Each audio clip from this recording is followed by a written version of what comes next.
Final race then at Happy Valley, race number 9, Class 3 here over the 1650. A couple of horses that were hoping to run last week, getting their opportunity again now on a Wednesday night. Field headed by Farshad. Now the interesting thing about this race as well, 70 to 1 to 61 is the rating spread. Top rater could be 80, but 70 to 1 to 61 here. Farshad with top weight. Naboo's Star, visors back on as he makes his season return. Majestic Victory makes his debut here in Hong Kong.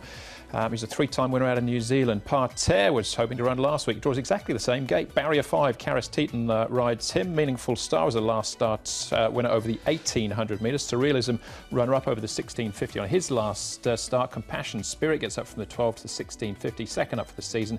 Piano Solo was a course and distance winner last time out. That was in Class 4. He's now into Class 3. All right, speed map-wise, there's loads of pace in the previous race we looked at, Mark, race 6. This one's saying, though, good to slow in the early stages. Interesting to see how it pans out with Farshad and Parterre, Andrew, both liking to go forward. Compassion Spirit goes to the 1650 for the first time, and Heavenly Thought, he's out there 3 wide but not going all that well. Likely Parterre or Farshad be the leader here, Paul? Well, look, Piano Solo, they had a mission last time. Zach went straight to the front and tried to lead all the way. So those tactics work. He just managed to hang on. I wonder what they'll do with him. He's another one that's likely to go forward. I think whatever happens, Meaningful Star will get a perfect run along with Harmony Spirit just in behind. And the more pace, the better for Far as well, because he gets back and runs on. And Naboo Star first up goes back to the tail end as well. So, yeah, the key is the 12 Piano Solo. OK, all right, so possible variation as far as the speed map is concerned. Before we have a look at a couple of key races, let's hear from Luke Ferraris. He'll ride Surrealism. Luke, you and David must have been really happy with that first run back from Surrealism. Yeah, we're very happy. Obviously got touched off by the favourite in that run, but he was hitting the line strong and he's come to the run well. That was your first race day right on the horse. The way he holds his form, he must be just a real little trier. He is, you know, he's a little soldier really. He gives 100% every time he comes to races, and hopefully he does it again. Got a slightly wider draw this week, but he's shown plenty of versatility in the past. Yeah, he has. Look, he's a horse that likes to come from about midway. He'd rather be further back than than closer on him. Sorry.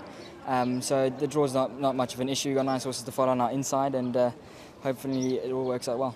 You've done nearly all the work on the horse since that first run back. Have you been happy with how he's progressed? Yeah, look, he's come to the run really well. He's fresh in the mornings and feeling good. He's moving well, so it's all systems go. About 6 weeks into the new season, how have you found your first stint in Hong Kong?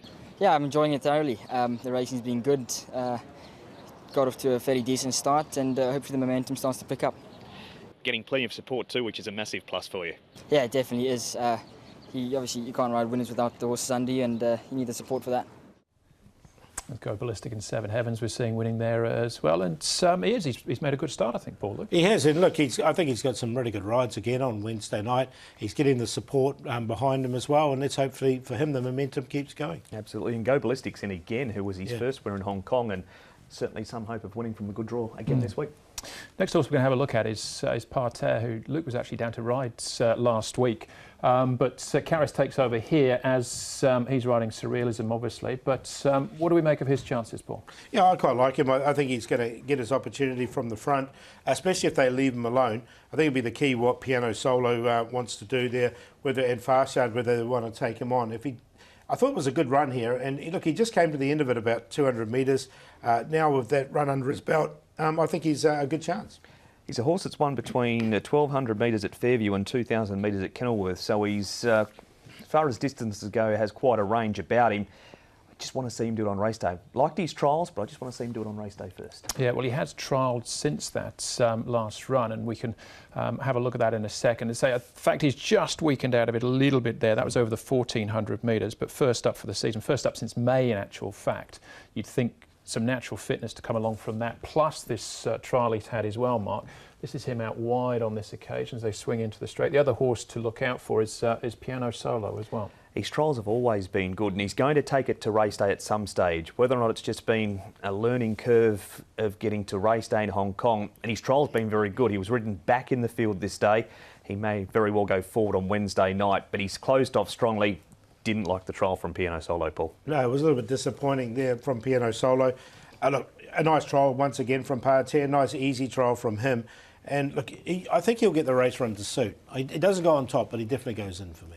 I think Piano Solo saves a little bit for himself most of the time, so you can take that with a pinch of salt. But this is the Millard-Teton record so far this season, Paul, of course, with Panfield winning on the weekend too. Yeah, so 6 times he's been in the top 3 from his 9 rides, and they really team up well. So the stable's going nicely at the moment, and Karras is going particularly well. And here is Parterre. Look, it says 2 starts at Sharton for nothing, 2 starts at Happy Valley for nothing, but some of those runs have been good just in behind.